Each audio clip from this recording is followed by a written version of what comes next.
Hey, it's the Deaf Man coming at you from Deaf Man Vinyl in our new shop in historic downtown Blue Ridge, Georgia. In this segment, I want to talk a little bit about scratchy records. And nothing causes more consternation to a vinyl lover than a scratch on your favorite record. And nothing causes more anxiety than when you're in your favorite record store staring at a used vinyl that you're considering purchasing and you're thinking to yourself, How bad is that scratch? Is it going to cause a pop? Will it decrease the value of my record? And is it going to drive me bat crazy every time I listen to it?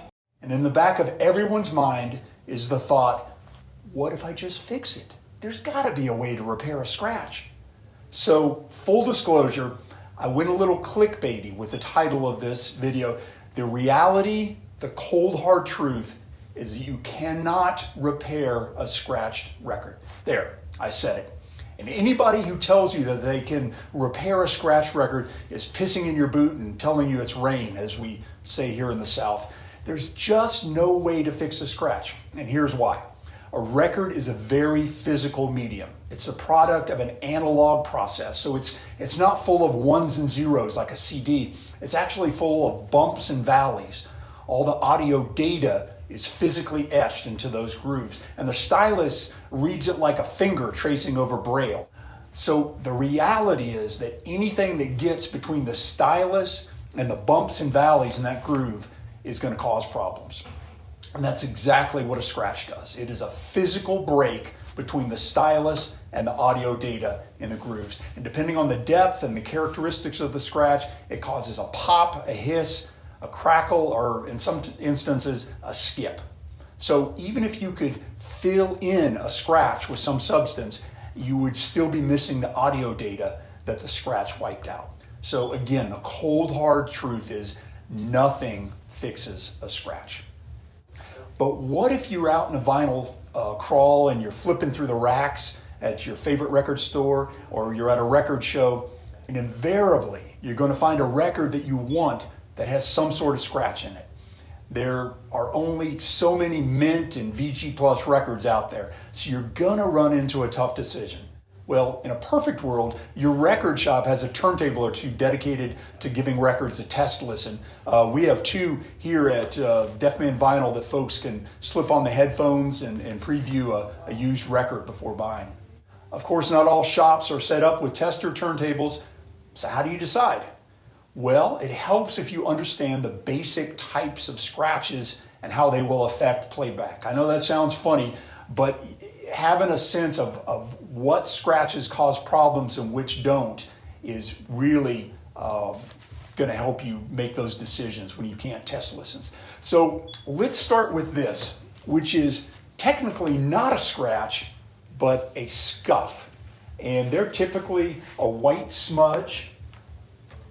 I've got it right here. We'll come in for a close-up.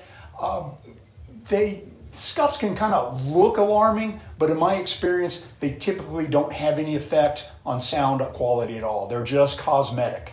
So no need to pass on a record just because it has a scuff. Speaking of cosmetics, these strange-looking grooves can be kind of alarming. It looks like the sound has been scraped right out of them.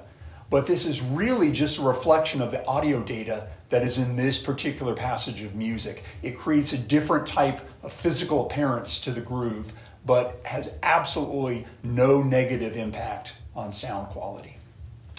Next up are what we call surface scratches, or hairlines. These are typically what would be considered age-related wear, taking it in and out of the sleeve, maybe scraping it on some part of the turntable during playback, or even bumping the needle.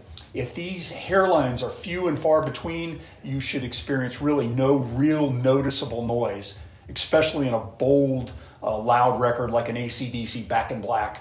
So a record graded VG Plus can still have some of these hairlines and be properly graded. Now, the problem with surface scratches ratchets up big time when there are a bunch of them. In particular, this pattern where the scratches are dispersed across the entire surface. I see a lot of these records from the 60s into the mid to late 70s when we were all using what we called record changers or stackers. So these changers had an arm that swung out and allowed you to stack 3, 4, sometimes up to 6 records, and it let it rip. And we've probably seen vintage double albums with strange numbering on them, side 1 and 4 on one record and 2 and 3 on another.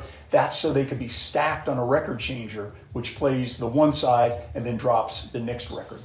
The problem is those stacked records spun around and grated ever so slightly against each other, resulting in this distinctive pattern. It can also happen to records that were left out and then other records were piled on top. So if you see this pattern of scratches, run, because you're not going to be happy with the sound. It creates a full-on crackle and hiss that runs through everything. Then there's the classic scratch. It runs perpendicular to the grooves, and it might be a wee little one, or it might stretch across multiple tracks. A lot of times these are from the needle screeching across the record. This type of scratch will typically cause a rhythmic pop, pop, pop, or a crackle as it rotates back around to hit the stylus. So the deeper the scratch, the deeper the pop.